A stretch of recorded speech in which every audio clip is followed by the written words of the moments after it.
every broadcast with you. It's a new day! Woo! Yep.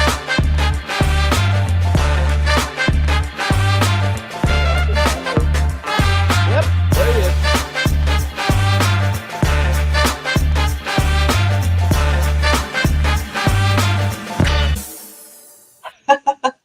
I saw the last step, and maybe everybody else did. Yes.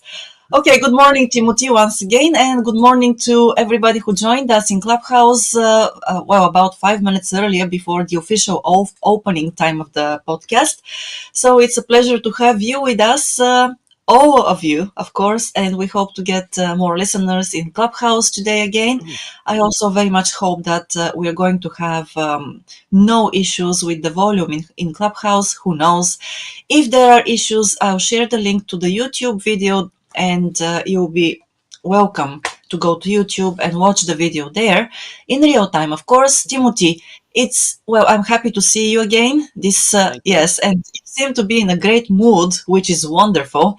It is always, a sign of having a good podcast too.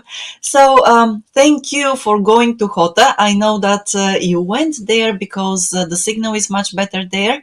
So it is very much appreciated.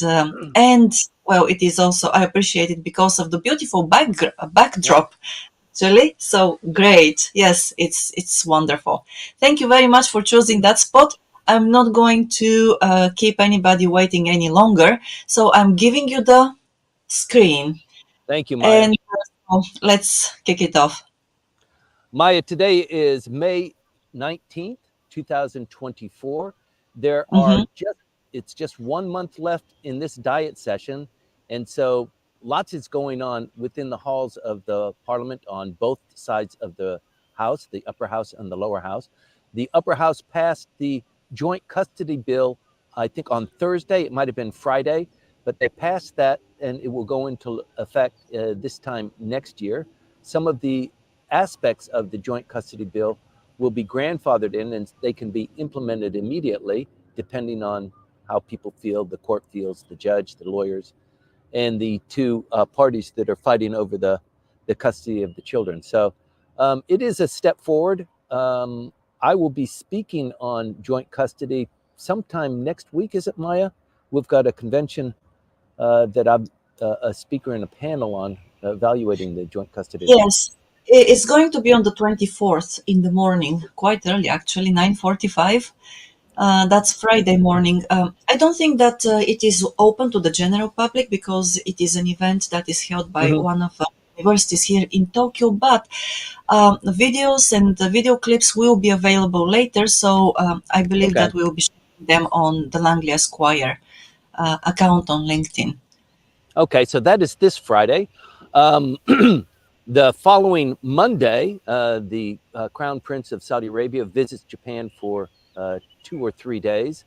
That's a pretty big deal. He hasn't been in Japan, I think, since before COVID. So Saudi Arabia visiting with the Emperor and the Empress, having lunch with them and with Mr. Kishida and members of his cabinet as well. So there's a lot going on. If you're continuing to follow Japan Expert Insights and this program, this briefing, Japanese Politics One-on-One, this is our 171st episode. So once again, thank you very much for staying tuned to us and also contributing, encouraging us and being in on the one-on-one part, which is the question and answer and interacting with Maya and having Maya, integrate those questions to me. Okay, after you finish strangling the cat, Maya, maybe push the button. There you go. Okay, so everybody's going to hear this once again, everybody in Clubhouse. So thank you, Timothy, for putting up with, my constant, what's that? It's not nagging, it is, the tutoring and everything. So I appreciate that too. Your commitment. Thanks a lot. Thank you.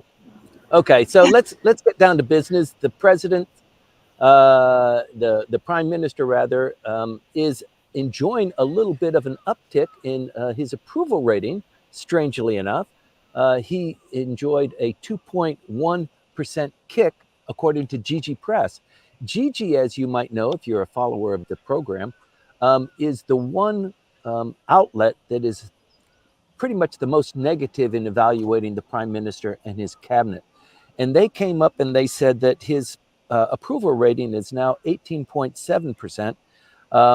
In this month, in May, they did a survey 2 weeks ago, and they've released that now, a pretty comprehensive survey. We can get into it more in the Q&A if you're really interested in it, but there's a lot to cover today. But 2.1% approval rating for the prime minister. So that means coming back from Golden Week, his trips to Paris, Brazil, Paraguay, coming back immediately, meeting with his advisors on this kickback scandal and the ethics committee and trying to address these issues. I guess it generated a groundswell of appreciation for him, but just a little bit. I mean, he's still way below 20%. And to be prime minister in an economy like Japan's, you need all the support you can get. So he's still on the ropes. There's still a lot going on. And in just this last week, one of the other things I want to point out is we do this weekly. This is a weekly report. And within the confines of just 1 week, there is so much that happens. It takes a whole briefing for us to keep you up to speed. It's not that things happen and it's so critical, but things are indicators of what's going to happen. And in particular, this week, a lot of the things we're reporting on are indicative of something that's going to happen, something rather big that's going to happen. So it's important to watch these so that you can anticipate them. And I appreciate people, attending and being that interested in Japanese politics rather than just relying on what you read in the newspaper or hear on the news, because that's not even 10% of what actually is going on. So the most important thing confronting the prime minister right now is this kickback scandal. He thought he had put it to bed. He thought that before he went to the Biden summit, he had kind of fixed everything up. He had punished the people. He identified all of the LDP people that he wanted to identify. He meted out a punishment. He kind of cleared his hands together, and then he went to Washington, D.C., had everybody laugh, at his jokes at the joint session of the Congress. He did a couple of business visits, and then he came home. And now he realizes that not all was said and done. And what I mean by that is there was the by-election, the 3 by-elections that occurred 3 weeks ago. And in that, the LDP lost to the Constitutional Democratic Party. And the Constitutional Democratic Party ran candidates in these 3 election districts, Tokyo, Nagasaki, and Shimane. And the LDP met up with the Constitutional Democratic Party in the Shimane prefecture and won. But they also won in the other 2 election districts. They beat Ishin. The LDP did not run candidates in 2 of the election districts. So the Constitutional Democratic Party came out pretty good. And what that does is it changes the balance of power within the various committees of the parliament, in the upper house and in the lower house. It only impacts the lower house now because the by-election was 3 lower house seats. What it did with the constitution of the various committees is in the ethics committee, a committee of 27 members, the LDP and Komeito hold more than 50% of those seats. So they control the agenda, they control how things are done, how things are decided. But opposition parties, minority parties who have less than 50%, also have certain rights. And one of those rights is to insist to the chairman that people show up for testimony or that the agenda is changed. And it becomes an issue of discussion and maybe put to a vote. And if it's put to a vote, the ruling coalition, the LDP and Komeito, can still say, we've listened to your complaint, we've listened to your proposal, and we vote it down. And then we move on. In this particular case, the Constitutional Democratic Party has received now 1/3 of the positions, the chairs in this 27-member committee. And now they can demand to the chairman certain things. And what they demanded as soon as this election was over, we want to hear from 44 of these LDP guys, the not just the Abe faction people, but all of the people who received the kickbacks. We want to hear from 44 of them.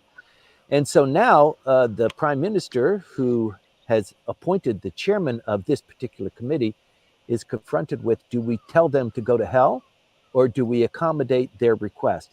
If we tell them to go to hell, then it looks really bad and we will be accused of hiding things and not putting these guilty people up for an ethics committee investigation or just at least a testimony. So the better idea is to have them show up and just try and manage that situation as best we can. So what happened on Friday was the ethics committee had approved unanimously to the demands or the proposal by the Constitutional Democratic Party for these members to show up and testify. Each of these members were contacted by the ethics committee and given an opportunity to come in and testify. They must respond to that request. It's not an insistence, it's not an order. Show up at the ethics committee to be available for questioning and to hear their direct testimony. Even if one of them shows up, not all of them is anticipated to refuse, but many of them are expected to refuse. They're busy, they have a dentist appointment, they can't make it. Any excuse will do. But out of the 44, I think that there will be some that testify, and the opposition party is going to have a field day on this, because in light of this in testimony that is going to be coming up within this diet session, also the LDP has been, the prime minister has committed, within this diet session, I will reform the LDP. The prime minister said that. I will reform the LDP. This kickback scandal, I don't know how it happened, but maybe if we change the law a little bit, this sort of thing won't happen. And by the way, we'll change the LDP. We're not going to have any more factions. I'm your guy. Stick with me. Thanks for the 2.1% upkick in my approval ratings. So what happened this last week that is so important is that before the LDP proposes what they're going to do to reform the LDP and to reform the political funds control law, is they need to coalesce with their coalition partner and have a unified voice on this is what they're going to propose. They failed at that. So even Komeito was saying, look, we don't love you guys, but we're in a coalition, and because of that, we get to share power. We get a cabinet portfolio, and we hold our nose sometimes on some of the things that you're doing, but also you give us a little bit of credibility in areas that we need, and we cooperate on election districts and keeping more than 50% between us, and hopefully at some point in time, maybe a supermajority. But there is a line here, guys, LDP guys, that we just can't stomach. And with the control of the political funds, this is where the line was drawn. The LDP wants to say that with regard to contributions they get for these parties that are held, the way it stands right now is anything above 200,000 yen contribution by one person or one entity needs to be reported. The name, the amount needs to be reported to the accounting office of the government. If it's below that, it's just it's kind of a free ride. And this is a huge area for putting campaign funds into a secret war chest and that sort of thing, and diminishing the ability of the opposition party to ever come up. So the LDP just continues to be more and more successful, have more and more political funds, buy more votes, and have a larger constituency. So Komeito said, no, we want you to be able to report anything over Gojuman, 500,000. And the LDP came back and said, well, instead of 200,000, how about 100,000? The Komeito said, no, it's got to be 50. And that's where they broke up. And the other controversy between the LDP and Komeito was when these guys get money, when you distribute money to your members, your party members, every month they receive some money. Currently, the law says that they don't have to report how they spent it. They spent it on cars or girls or ginza or suits, that sort of thing. And in that hierarchy, that is the most popular way that the funds are being used as a general rule.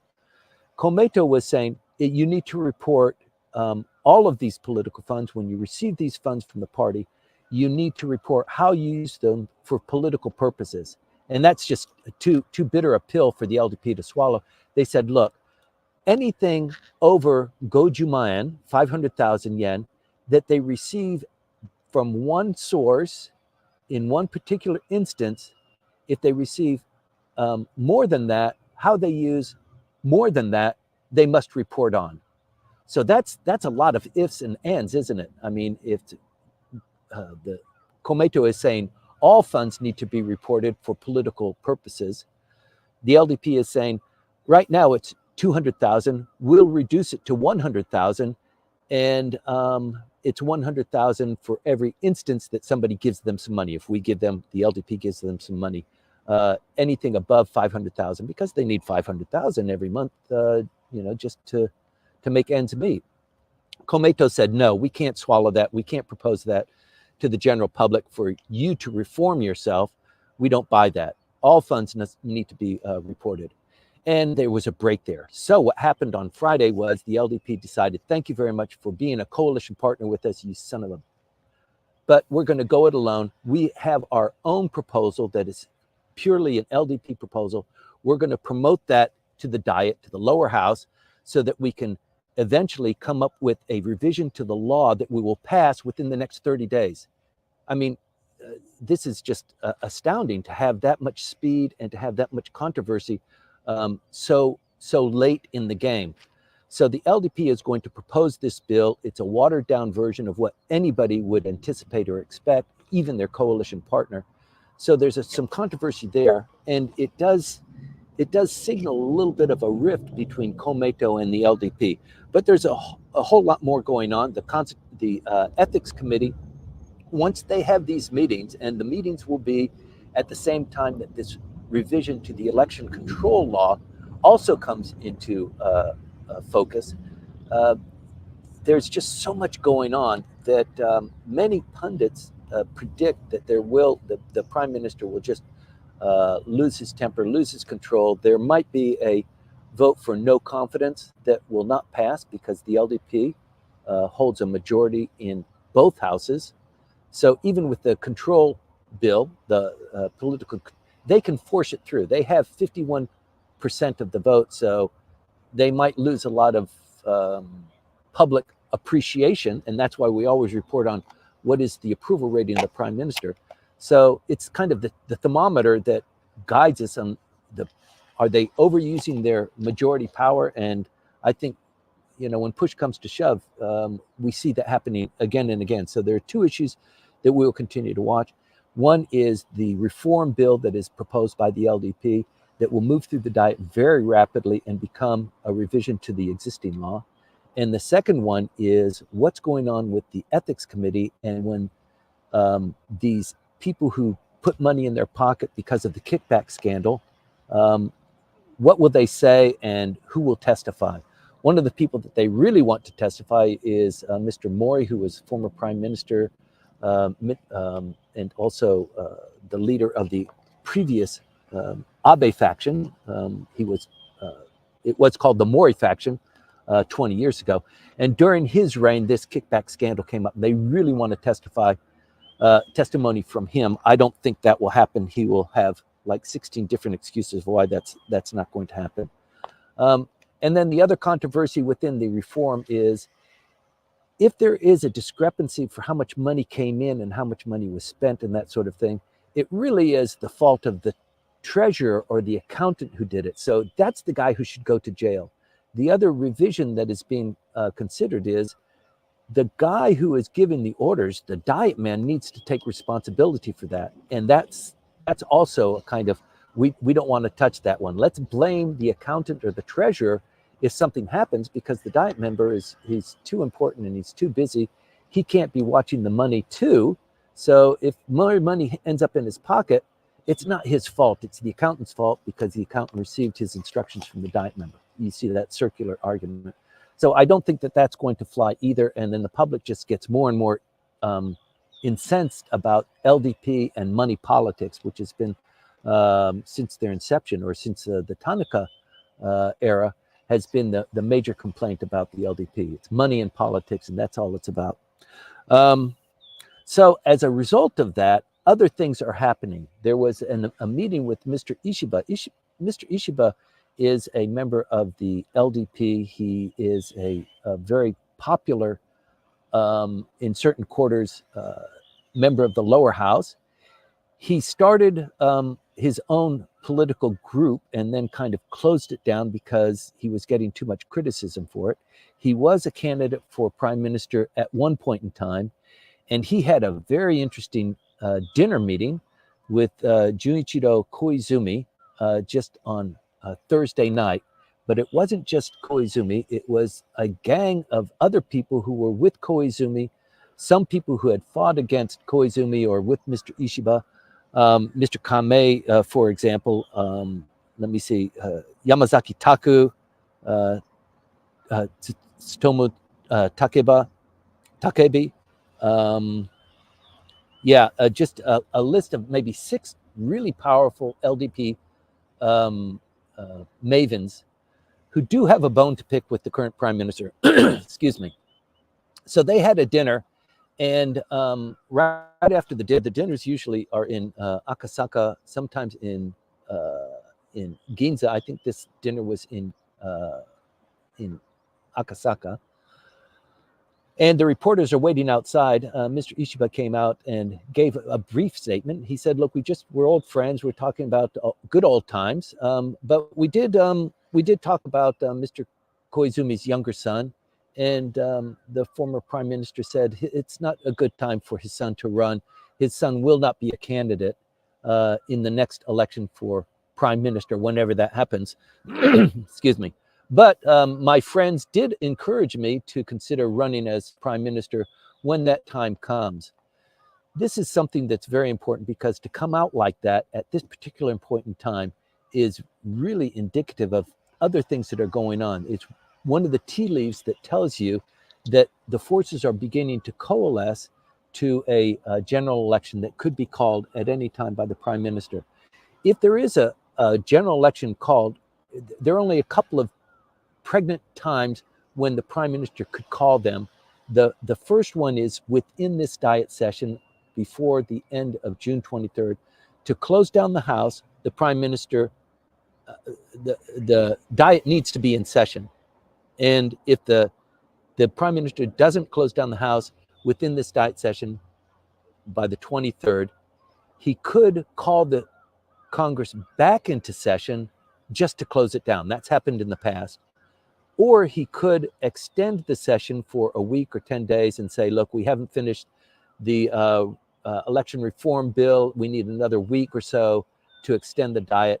And then in that period of time, maybe close down. So that's one period of time. The second period of time is once the diet closes, it's basically a kind of preparation time for the next election.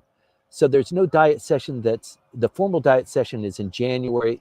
It goes for 150 days. This year it ends on June 23rd. That's 150 days. They could come up with a supplemental budget request, or come in for another diet, an extraordinary diet session. It's not been announced yet.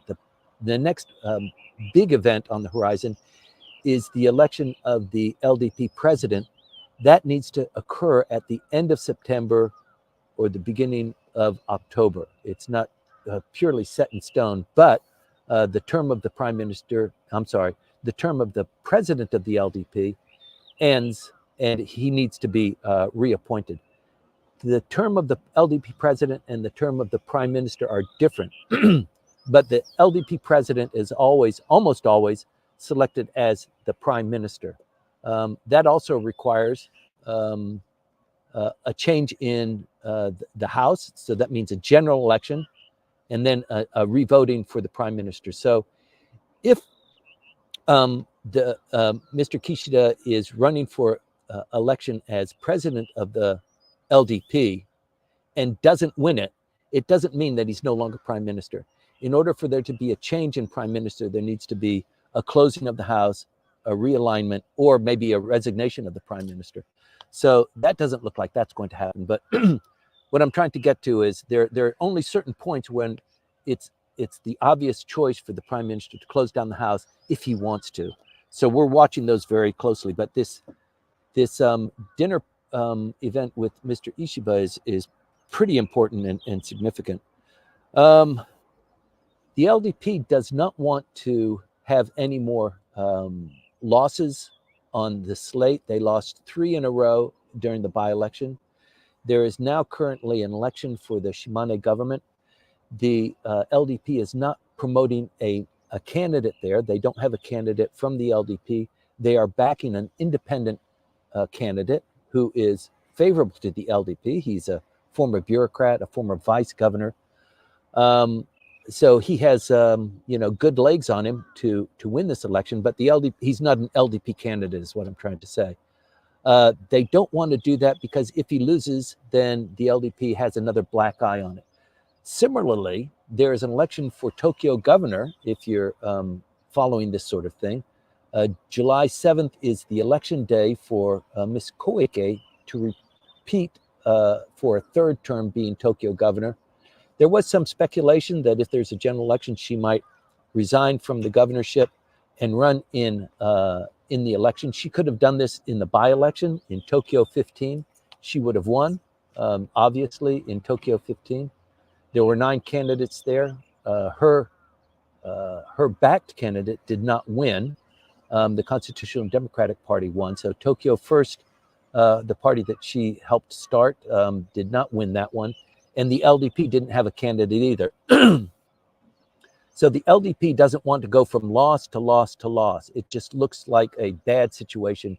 And candidates who might run for the LDP, that have been appointed by the LDP, you're going to run in this district, we'll support you. They say, no, thank you. The atmosphere is not good and I'll probably lose. And if I lose, then my political career is over. And I've already resigned from my real job and now I'm out in the sticks and what can I do? So I don't want to do that for you. So there's a little bit of bad blood between Governor Koike and the LDP. They didn't support her candidate. She lost. So there's a little bit of tension there. She has not announced yet that she is going to run, but I suspect that she will run for a third term. It's the obvious choice for her. And if you're governor of Tokyo, that's on par with being prime minister of Japan. It is a very powerful and influential position. It's not the same thing, but still, Tokyo alone, it has an economy that's greater than 6 of the nations that surround Japan. So it's a pretty big deal. Let me see. The Cabinet Office reported that the GDP, the gross domestic product, fell 0.5% in this last quarter. That's the quarter before. This is quarter 1. Quarter 4 ended up positive. There was speculation that actually Japan had fallen into a recession. But this is the quarter where they are down. And if the quarter 2 is also down, that is the definition of a recession. So you'll see things that the Japanese government is doing in this quarter to prevent that. But let me see. The consumption for the population fell 0.7%, and that's the 9th straight quarter that consumption by Japanese consumers and businesses has fallen.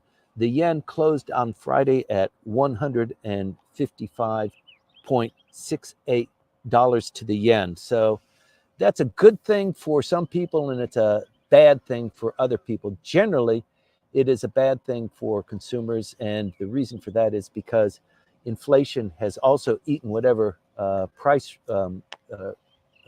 salary increases that the workers might have gotten. And by some calculations, fresh foods and regular perishables, the price of those goods has increased 30% over the last year or so. And with salaries staying flat, that means that their real income has fallen considerably. And that has been going on for a long time. So what the government is going to do about that, they need to do real quick before the next general election, whether it is in the natural occurrence in October of 2025, or if it's something that's accelerated because of something the prime minister does. Excuse me. South Korea is starting to rumble again. As you know, President Yoon, he lost the majority that he had in the House. He's basically a lame duck. And so the opposition parties are now coming up and kind of criticizing him, but they're also rabble-rousing in international relations. In two separate incidents, members of the opposition parties have visited Takeshima, which is an unmanned island. It is uninhabited. It is claimed by South Korea as South Korean property. It is claimed by Japan as Japanese property. Both parties have refrained from sending troops there or having an establishment there, having somebody live there. But it does create a bit of tension when the opposition party sends a party there and they have a press release of members of the Congress standing there and saying flowery things about South Korea's territorial rights. And it's happened on two occasions. So the heat is beginning to build there. This is happening at a time when Korea, China, and Japan are thinking about having a trilateral summit this month. Today is what, the 19th? They're thinking of having a trilateral summit this month, within the next 11 days of this month.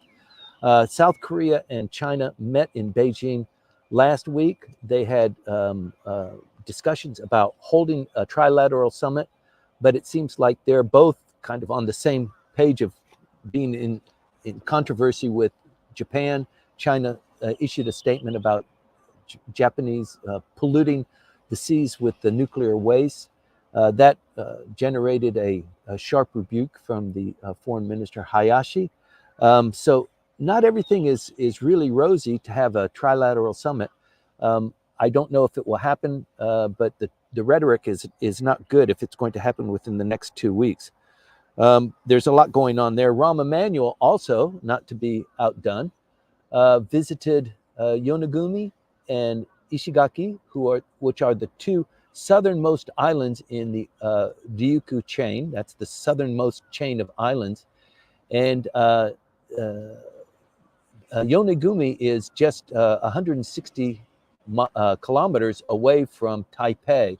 So it's the most forward base, if we can say, the most forward piece of Japanese property closest to Taipei. And people say that if there is a controversy, if there's a kinetic action by China against Taipei, these islands around Okinawa will be also occupied or hit by China as a consequence of that action, as a defensive measure. And so the self-defense forces in the United States are bolstering with self-defense forces and munitions, and they're strengthening the infrastructure in these places in the event that something like this happens. So Rahm Emanuel visited these two places, gave a rah-rah about how Japan and the United States are bound together, and how something like a kinetic action between Taiwan and Taiwan will not stand, and we are unified in this. So there's a lot going on militarily, but also the United States claiming, pushing the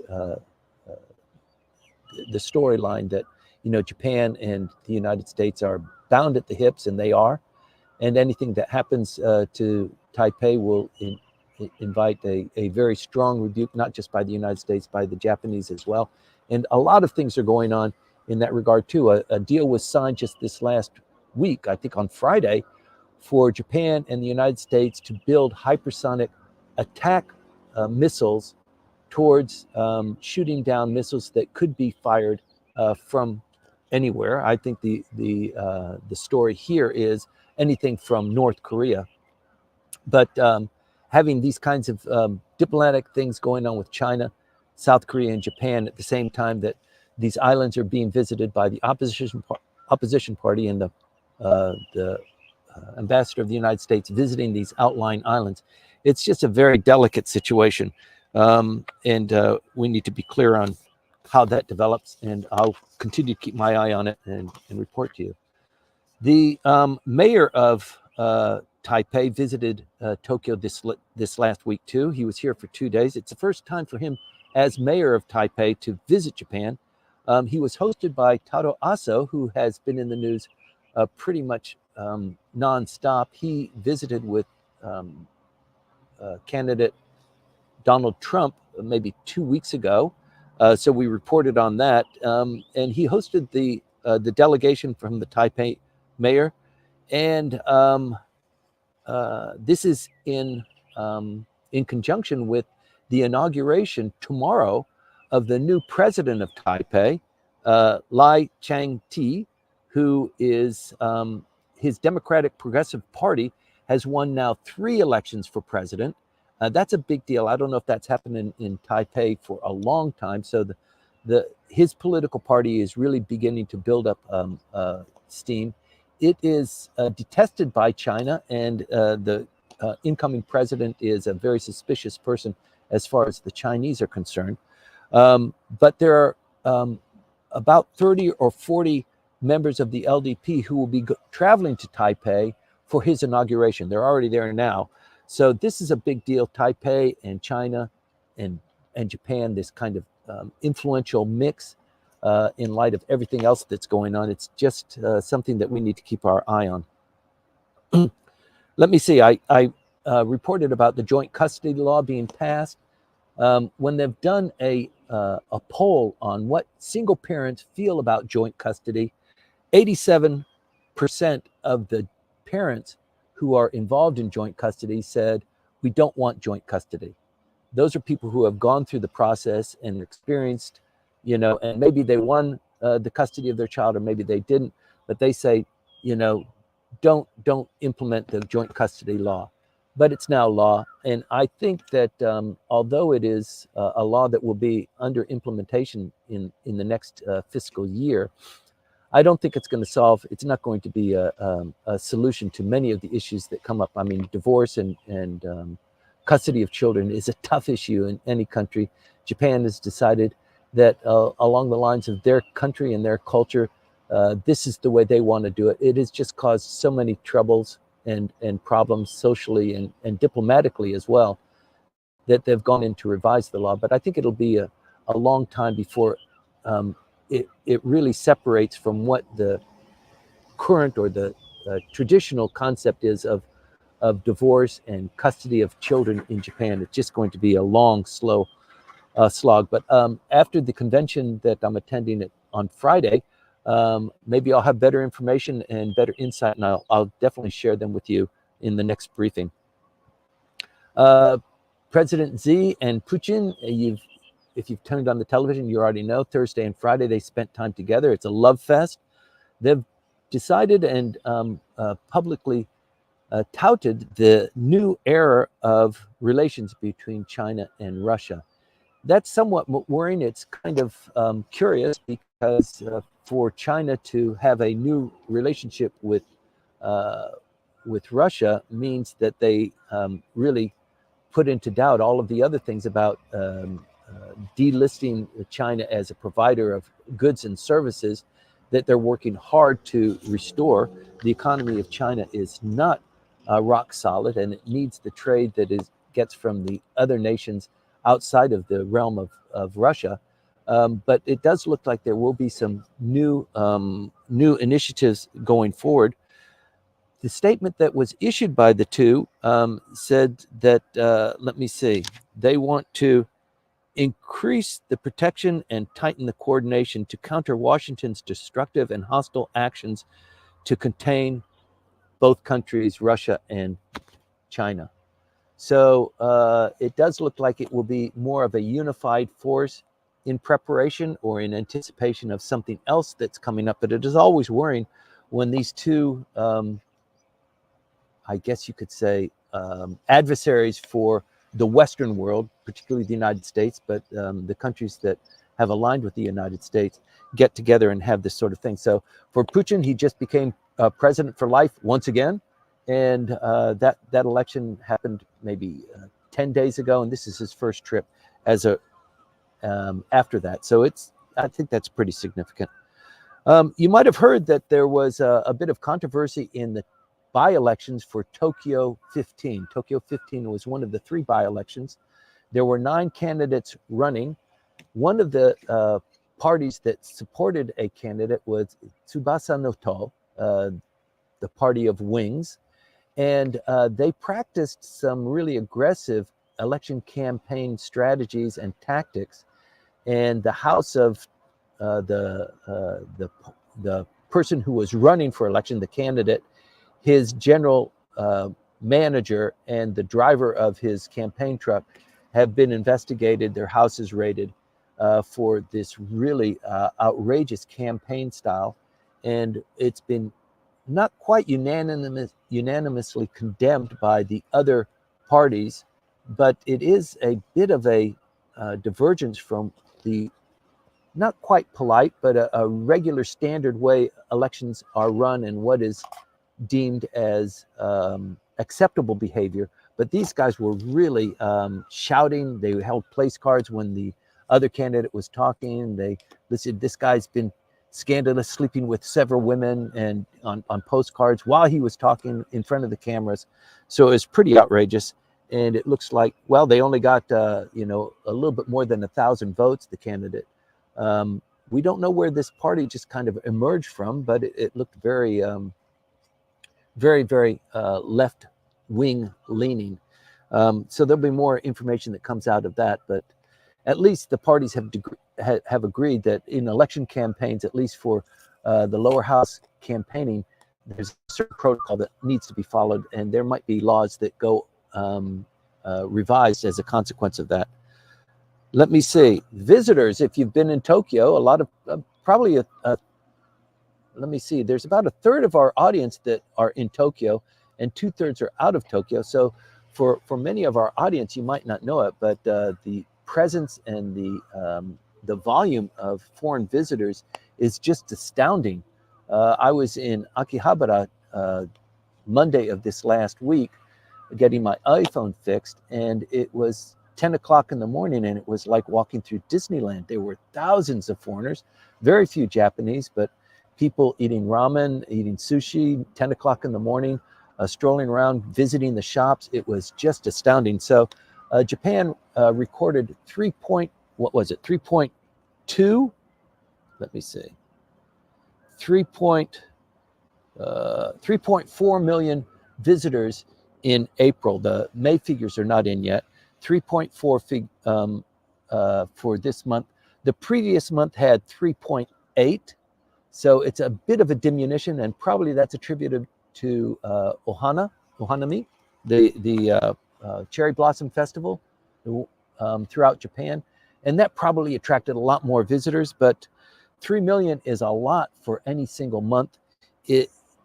Japan hasn't had that since before COVID. So this is the first time for it to, the second month in a row for it to hit 3 million plus.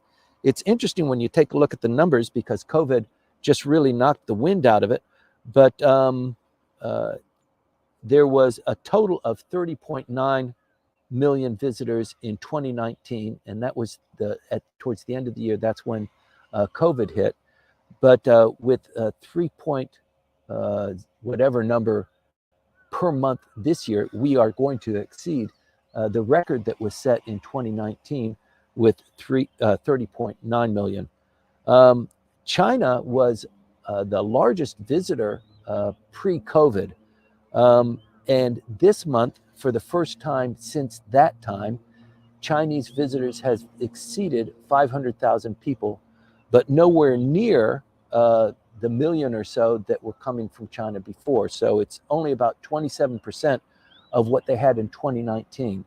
So the Chinese are reluctant to, or restricted from, or whatever the reason might be, visiting Japan. Japan is a great place for Chinese visitors. They come, they buy in bulk, they travel in groups, and there's there's a lot of millionaires in China as well. Reports have told us that the repeaters from China is astounding. They never visit just once; they're always on their fourth or fifth trip. So that there's a lot of affinity at the tourism level for Japan. And let me see what else. France, Italy, and individuals from the Middle East showed the highest increase in this April time period. And so the breadth of who is visiting Japan, as you know, I think everybody can appreciate this. It's just the coolest place. It's the hottest on the list of travelers when they do surveys. Everybody wants to come to Japan, and more frequently now, people want to come and live in Japan. They want to start a business, or they want to represent their company in Japan. So there's a lot of that going on. It's having spillover effects in the various schools and the administrative areas. It creates some negative things with regard to trash and parking and just congestion. But I think overall, the Japanese government really appreciates it, because tourism, as you know, is basically free money.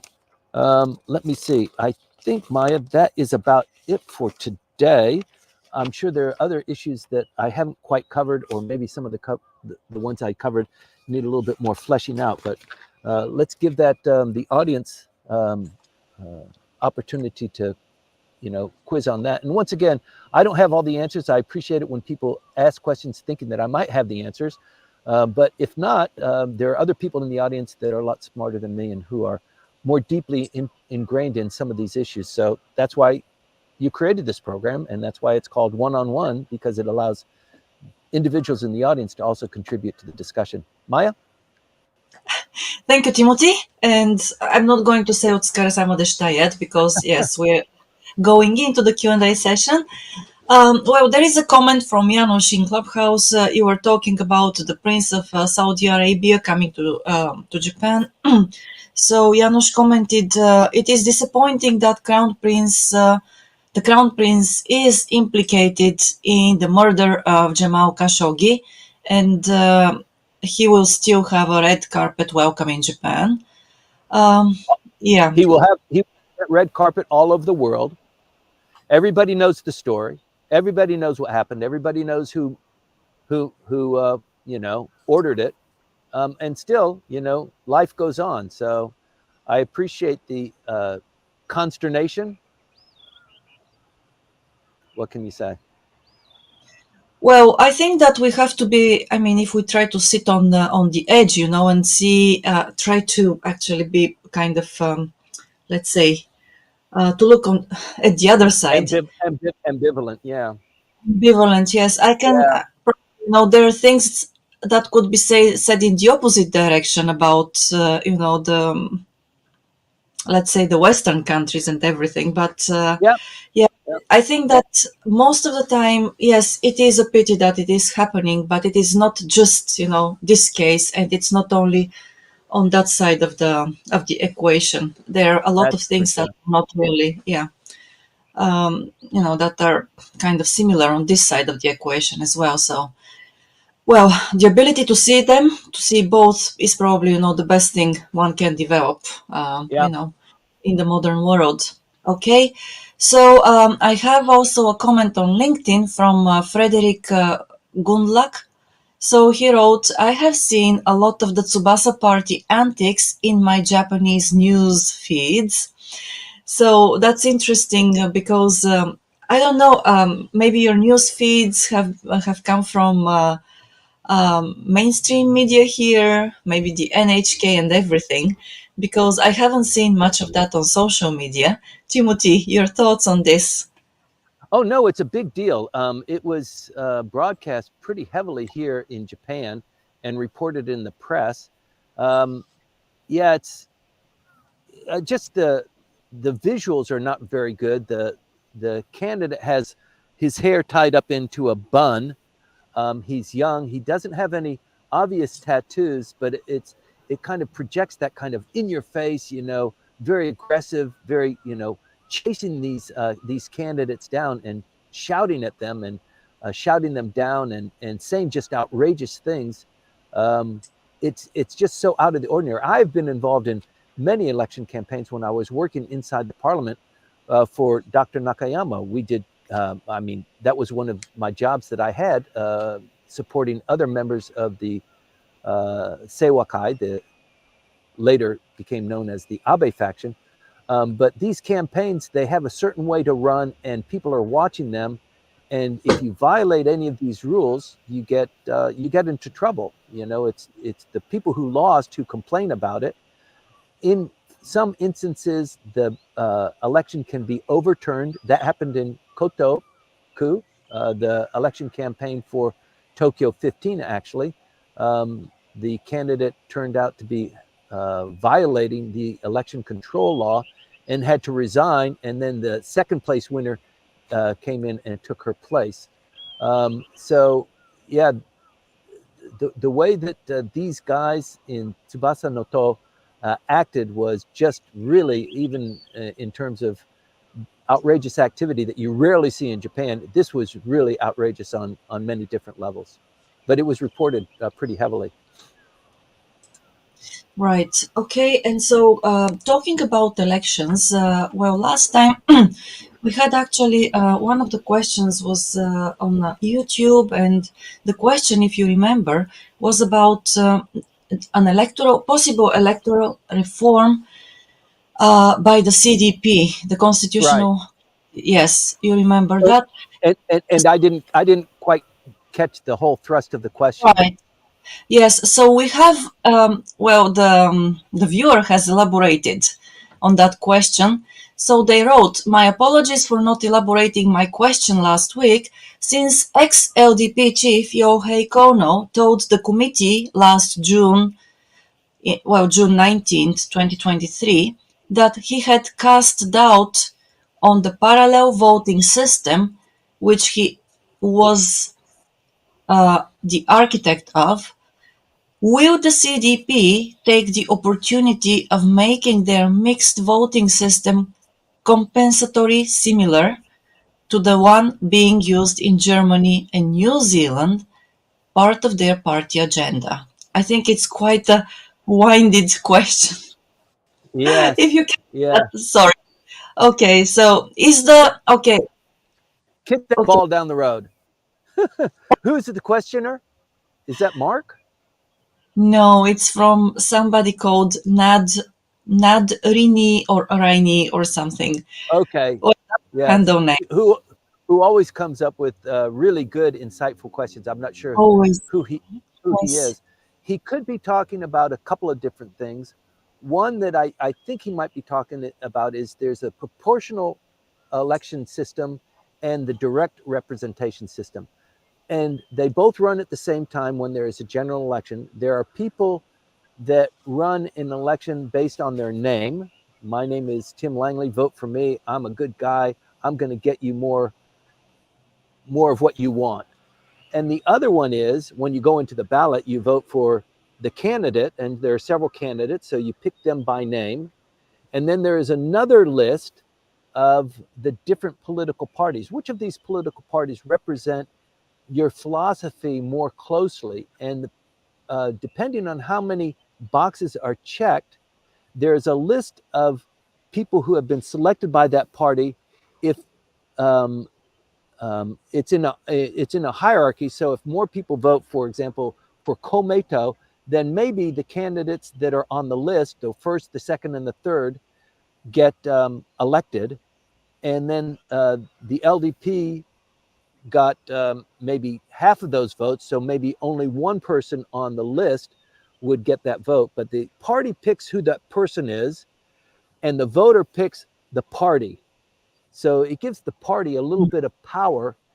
And it also allows people who, if I'm running in the election district and it's going to be a tough race, and my name is also on this list as one of the top candidates, that if I lose here, I can still be elected here. And that has happened on a couple of famous instances. And maybe that's the issue that the questioner is talking about. But if I know a little bit more, maybe send a couple of paragraphs on the background if you don't want to come up on stage, and I'll try and address it a little bit more adroitly next time.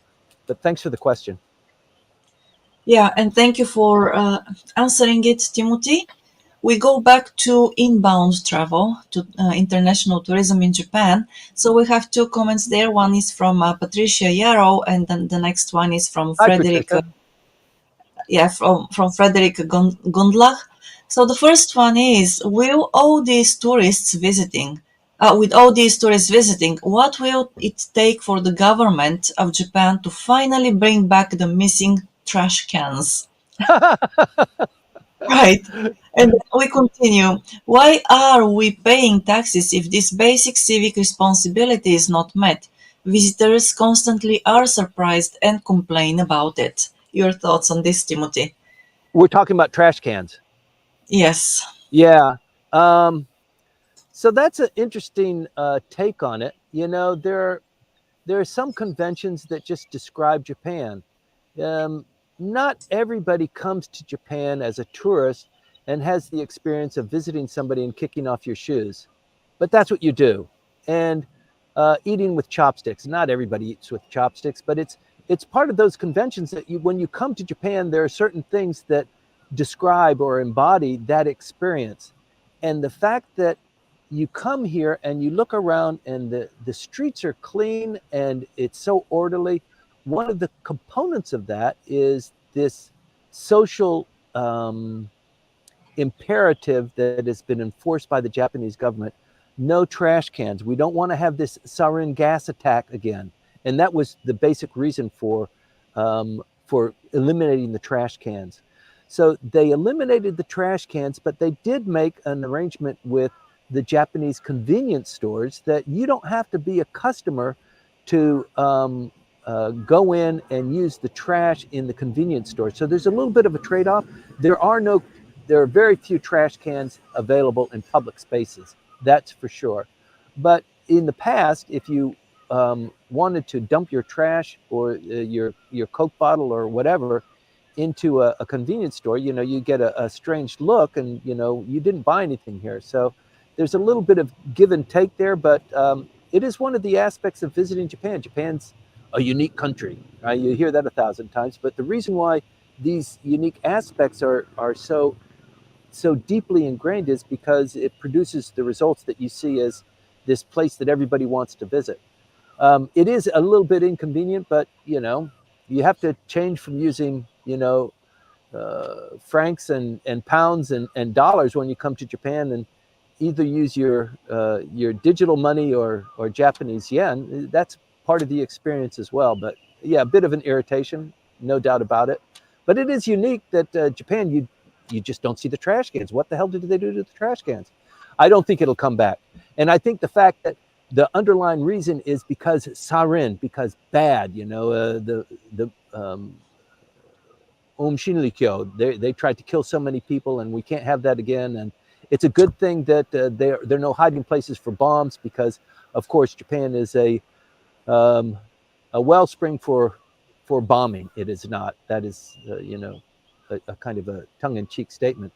But yeah, what can be the damage if trash cans come back? But they've achieved that, and I don't think they'll walk it back. I think they like it that way. Yes. So yeah, that is. I think that it has a side effect, a positive side effect too. That, well, basically now, whenever I buy something, in a convenience store or wherever, or Jidohan Baiki, which is the automated machines for drinks and so on, I always think what I buy and how I will dispose of, well, the litter or whatever you call it. So it's interesting, but still, that effect is, well, you cannot just, ignore it because it's Yeah. there, and the streets are very clean, even though there aren't so many, or there are almost no garbage cans here. But yeah, Yeah. it is an interesting dynamic actually, and yeah, maybe this is one of the unique points, that Japan has to offer too. Who knows? It's definitely a pain in the neck if you're not used to it. Yeah. Yeah, Speaking of Jido Hanbaiki, the what are they called? Um, the vending machines. Vending machines, yes. Vending machines. So the number of vending machines per capita in Japan is the largest in the world. There are more than 2 million vending machines in Japan dispensing everything from Coke and ramen to girls' underwear to all sorts of different things. 2 million of them throughout the country. About a million of them belong to Coca Cola. Right. Yes. Okay. Yes. No, I'm just reading the follow-up comments from Patricia, and she's not buying it, that it is Okay. for so, and probably the people who decided to remove all the garbage cans from the streets, probably they have plenty of trash cans in their offices. That's Patricia's comment. Maybe they do, I don't know. But I believe, That's a different thing, and also separating the trash. That's another thing. It's very difficult for the foreigners to get their heads around that, even after they've been living here for a year. Tokyo is meticulous about separating its trash, and there are other prefectures that are even more stringent. But you've got to separate the burnable, the non-burnable, the cans, the aluminum, the steel, uh, the um, uh, the raw garbage, the rubbish that can be used in other. It doesn't need to go through it could go through a compost, for example. But that's one of the other things about life in Japan. Not so much the tourists see that because they're eating out. They're very rarely cooking it at home. But even those that come here to live, it's a hard transition to get to separating the trash and what days you're supposed to bring that trash out, and you make mistakes and then the neighbors all look at you funny. It's just a funny situation. Trash in Japan, it's interesting. We could go on and on about it. yes, we could. But okay, yes, there are different viewpoints. Just one comment on this from Frederick.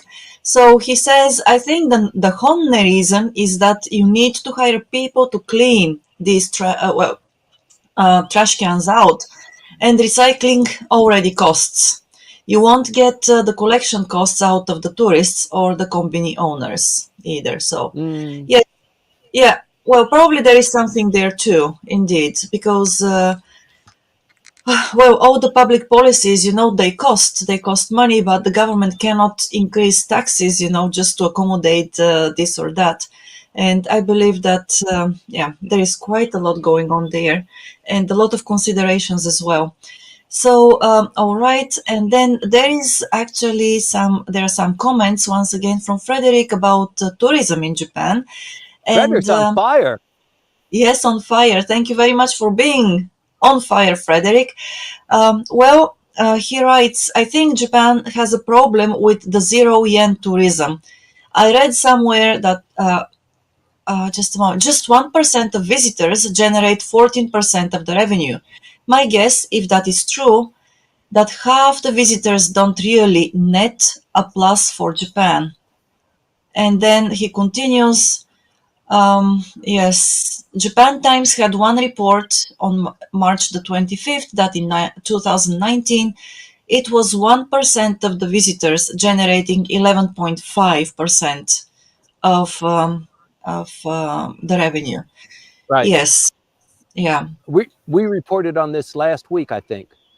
There's a certain portion of the visitors who come who spend more than 1 million yen per person, and that category, uh, I think Frederick has the better details at his fingertips, but that category represents maybe 30% or 40% of the money that is being spent, even though they consist of maybe 4% of the people who come.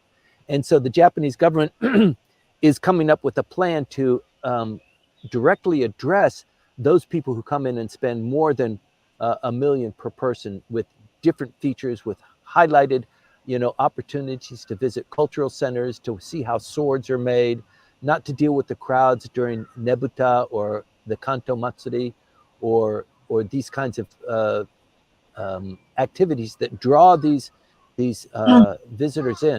And most of the people, they come in, they want to go to Kyoto, they want to go to Osaka, Tokyo, and to draw them to more unique experiences curated for them that other people just aren't going to have. You visited Japan, you went to Kyoto, that's blasé by now. See actually something else and experience something. You go down to Akihabara or Asakusa, and it's just amazing how many people are there. They dress in kimono, they're carrying around the samurai sword, they're eating ramen. It's just amazing. It's what a funny time. Yes. Okay, great. Well, we know that JNTO, the Japan National Tourism Organization, and the tourism agency, they have been working on such policies for a while. The question is when those policies will be implemented and how they will be implemented. So we'll see. Yeah. Hopefully, yeah, we'll see that pretty soon. And of course. So going to, I think it is once again LinkedIn, we have a question from Rumiko. So in March, sorry, not in March, in April, there was a strong earthquake in Taiwan. And her question is, what is the aid provided by the Japanese government? So I don't know, Timothy, if you have the right, I mean the figures with you, but I have them with me now. So I don't know if you don't mind me giving them. Basically, it was in the news in April. Um, the Foreign Ministry of Japan and the Minister Yoko Kamikawa, they have announced an emergency aid package that totals $1 million in grants. And then at municipal level, Kumamoto and also Miyagi and other prefectures in Japan, they have set up donation boxes. So there have been donations delivered to the Taiwanese government, and the earthquake hit areas. I hope that this answers your question. But of course, if there is more information about this, and well, our listeners know that, just feel free to let us know, and I'll be happy, to read it out loud. Yes, Timothy. So Japan has, this is a great area of diplomacy for Japan. Whenever there is an earthquake, they have a quick reaction force with a large airplane packed with goods, tents, supplies, and stuff like that. Japan doesn't typically use dogs, but they do have some canines that are assigned. And whenever there's a disaster like that, this reaction force does travel to these areas. Taiwan, when we had the Noto earthquake, the disaster there, Taiwan also sent teams to search and rescue, and so it's this kind of, it's a diplomatic action. It's the friendship between countries, and Japan has really focused on that, and they do send a large contingent, and it's also supported by NPOs in Japan that travel with this group, sometimes flying on the same airplane, and they go in with supplies, tents, medical, that sort of thing. It's always very difficult, but in a disaster, even in Japan, they don't want non-registered medical doctors in Japan to deal with Japanese people when you come, and that was one of the problems with the United States offering the aircraft carrier to go to Tohoku region when they had the disaster there. They were actually kept offshore. They weren't allowed to come in full force because there's this delicacy between the United States and Japan, and we don't want American soldiers coming in and giving first aid or search and rescue or dealing with dead bodies. That's for the self-defense forces, so you guys do something else.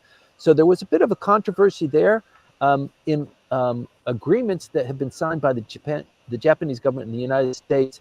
Since then, there is now more of a unity of purpose, and the American forces can be involved in search and rescue and in restoration of essential services. I don't think that was the case with Noto, but it is on the books right now, different from what it was during the March 11 triple disaster. So the Japanese, and I think it is led by the foreign ministry, but it consists of other like search and rescue and the fire department, that sort of thing here in Japan. But these guys are training all the time. And when a disaster comes, yes, they might be sent to these disaster areas in Peru, in Brazil, in Haiti, and just showing the flag and showing that the Japanese government is concerned and involved. So it's a pretty big deal. It's a great question, actually, Rumiko.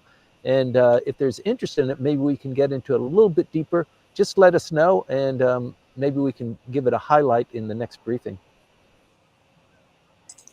Okay, thank you for the comments, Timothy, and Rumiko. Thank you for the question. Okay, so there is somebody on YouTube, with the handle name Tunes, who wrote, "Info, you mentioned Japan would play a key role in the Mideast peace process.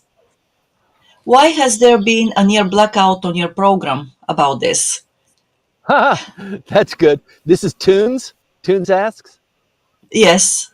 Okay, thank you for the question. It's not a blackout, it's just that I haven't received much news. I do know that the prime minister, his forte is foreign policy. He wants to inject himself into those areas of controversy and come out smelling like a rose, being the peacemaker. And the complaint now, I think it's well placed. We haven't talked much about it, but Mr. Kishida hasn't put a lot of emphasis himself on it.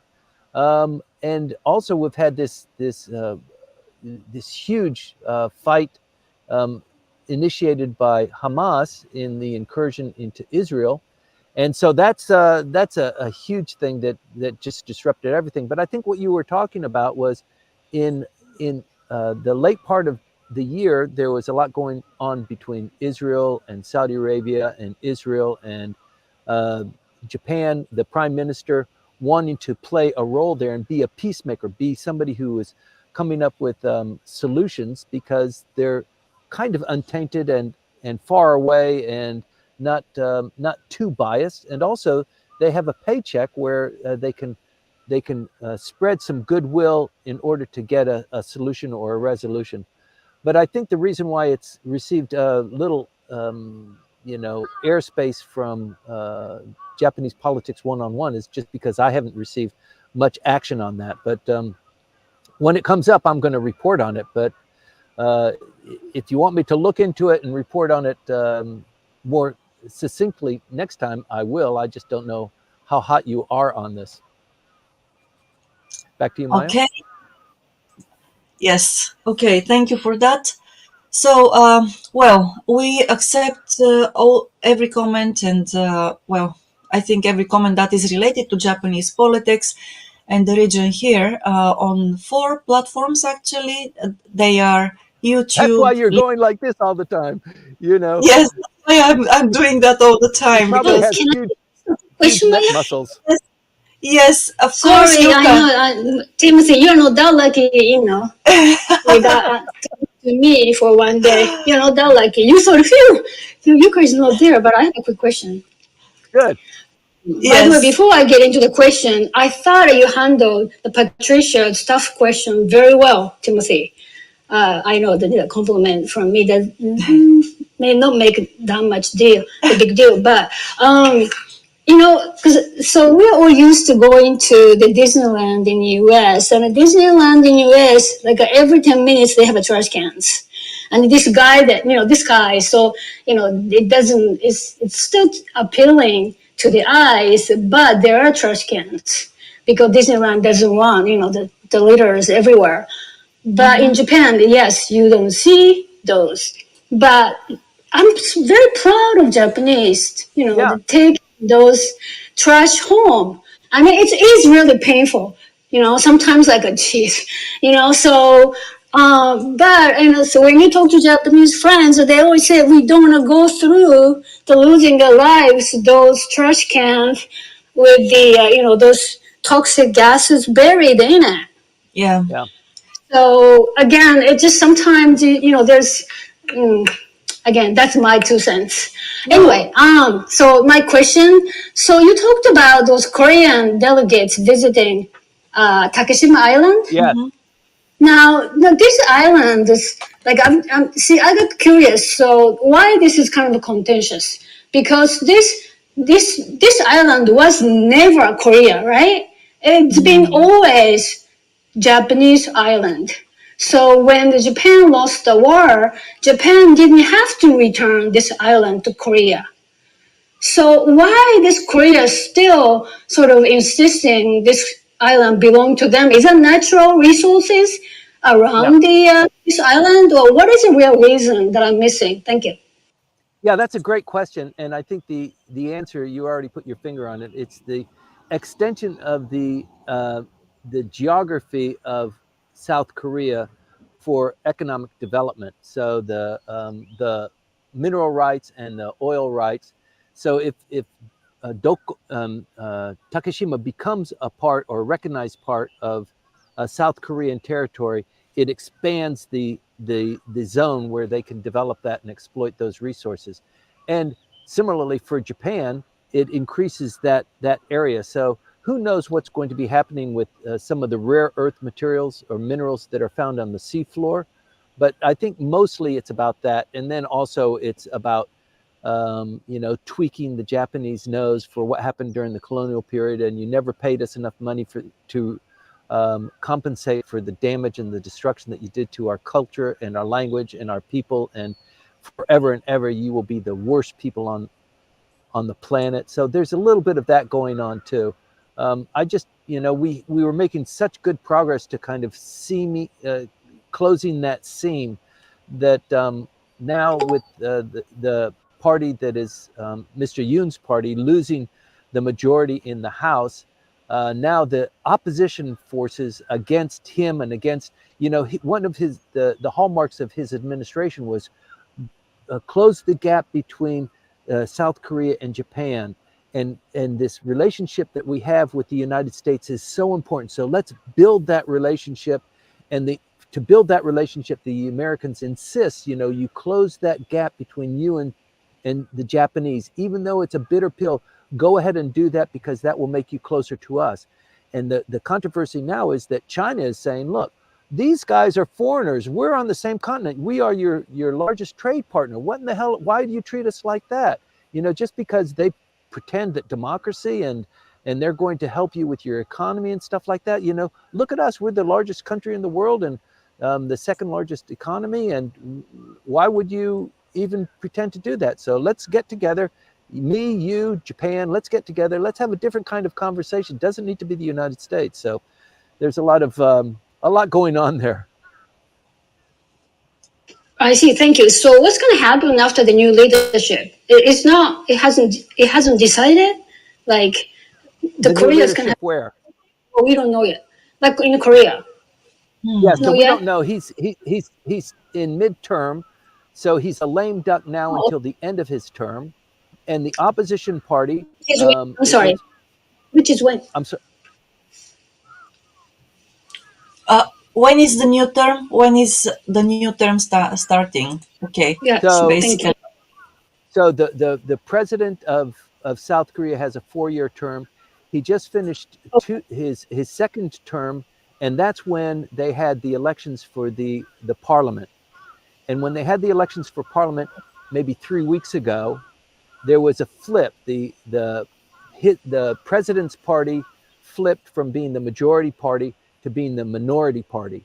And so now the opposition forces, the opposition parties, there are 2 or 3 of them, they're beginning to join forces. So the next time that there's an election, they will unify their forces so that their candidate becomes the new president and we kick out Yoon. Okay, so that kind of direction is already established in having lost the majority in the House. So now you've got all of these other controversies that are going up. And it was the former justice minister under the previous administration who actually led the delegation to Takeshima this last week. So yeah, there's a lot of, it's a very delicate balance. And we already knew when Yoon won that it was just by the skin of his teeth. And the person who is against him, who the most likely candidate to be the candidate for president in the next round, was stabbed and almost assassinated about 2 or 3 months ago on a campaign speech. So he's in the news, he's in the press. These guys that are, rabble rousing for Takeshima, and this is how poorly we've been treated by the United States, and China is a little bit more friendly to us than these other guys, and we should have more peace in this region. And the way to do that is to align our forces towards China rather than the Americans. So there's just so much going on. You hear a lot of bad press, a lot of fake news. We are susceptible to all of that as well. Who are the good guys and who are the bad guys? It's just like what Maya and I were talking about earlier with the assassination of Khashoggi, under orders by the crown prince. It goes on all over the place. It's not just him. It's well promoted. Everybody knows that it was a murder and that it was done at the behest of the crown prince. And now I'm probably going to get in trouble for that. But, everybody wants to promote their own narrative, and we're the good guys and they're the bad guys. So it's just a filthy game that continues on and on. Like you said, the world is full of fake news. That's why we all come to this room every weekend. So Thank you. in my mind, you are the good guy, Timothy. So thank you, and Mike, you too. Thank you very much. Okay, yeah, thank you. And yes, we have this comment from Janusz in Clubhouse, who wrote, sorry, on every train from the airport to downtown Seoul, a video is running on the monitors about this issue of how unjustly the Japanese claim these territories. Korean claims these islands were always Korean. Okay, that's South Korea claims that the islands were always Korean. Yes, that's what they do even in Japan. At every trade expo here, when you have Korean firms and so on, you'll see that on their maps, geographical maps, Takeshima is territory. Yes. So, but I think that the controversy will stay. It's not going to be resolved anytime soon. Well, like it or not, that's how things go. And when Yuka joined us, exactly. Okay. So I wanted to say once again that we accept comments and questions on 4 platforms. Clubhouse is one of them. Another one is YouTube, also LinkedIn, and then Facebook. So feel free to choose the one which you prefer, and let us know what you think about Japanese politics, what is happening in Japanese politics. Also, if you have any questions, you're welcome to do that. Also, please don't forget to give us a follow or give us a like, or you can give us a dislike too. It depends, how you like the program. Yes. The other thing you need to mention, I guess you're getting close to wrapping up, Maya. Yes, I am. Okay. The other thing to mention is there are a lot of people that are in the audience that are not connected via LinkedIn or whatever to either you or me, Maya. But we produce a synopsis of what we talk about every week, and they might not be attuned to that. So if you want to receive the synopsis, it's free of charge. We send it to you. Just send us your email, and we'll send you that synopsis. It usually goes out on Wednesday or Thursday, right, Maya? Yes, it goes out usually on Thursday. We send it out via what's the newsletter of Langley Esquire. If you would like to subscribe to the newsletter, just connect with us on LinkedIn and we'll give you the subscription link there. It is free, so there are no charges there. So if you prefer to read rather than listen or watch, In fact, although this audience on the briefing is about, it's more than 1,000 people. It's probably less than 1,600 people every week. The readership of the newsletter is far greater. So a lot of people, they don't have the time or they don't want to wake up at 8:20, or they don't want to watch the video for however long we run it, maybe an hour and a half or so. But getting the synopsis is much easier for them to consume. So it is actually well exceeded our expectations, and more people are requesting it than ever before. So thanks for that support and that encouragement. Yes. Thank you. Okay, great. And with this, Timothy, I think that we can let you. Okay. Okay. Sorry. Not you can't change your mind now. You already kind of got me going. No, I was just reading one, the latest comment here from Ryan Banje. So unfortunately, it keeps on rejecting it. Okay, so I don't know what you mean and who keeps rejecting what, Ryan. If you can connect with me or Timothy on LinkedIn, we can probably work to solve that issue. And It might be okay. Clubhouse that he's talking about.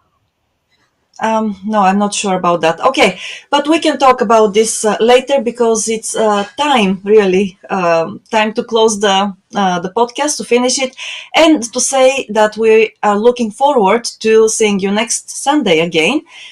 Meanwhile, on Wednesday morning, we're going to talk about Japanese salaryman senryu. So if you don't know what senryu is, these are very short poems. And we're going to talk about senryu in English, and those short poems will be written in English. So if you are into poetry Like writing, haiku. Haiku. haiku, yes, it is like haiku, but most of the time they're funny. And they are actually quite popular here in Japan. So join us at 8 o'clock on Wednesday morning. If you have senryu, or if you want to hear, how you can try basically writing some of them.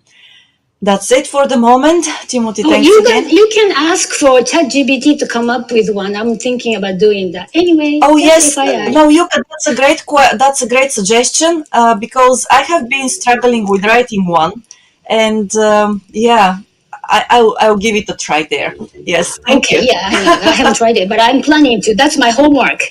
Okay, okay, all right. So, and Ryan, Clubhouse isn't sending your question. All right. So, next Well done. time, could you please try to write that question either on YouTube or LinkedIn, and we'll address it. Thanks a lot in advance. Thanks, Ryan. Yes. So to everybody who stayed with us, have a great Sunday, and see you next time. Question. Thank you very much for the new members, the new people who have tuned in. So it's really rewarding to have more people here. Thank you. Thanks, Maya. Thank you, Timothy. Stay tuned. Thank you. Thanks a lot. Stay dry. See you. Here we go. Yoo-hoo!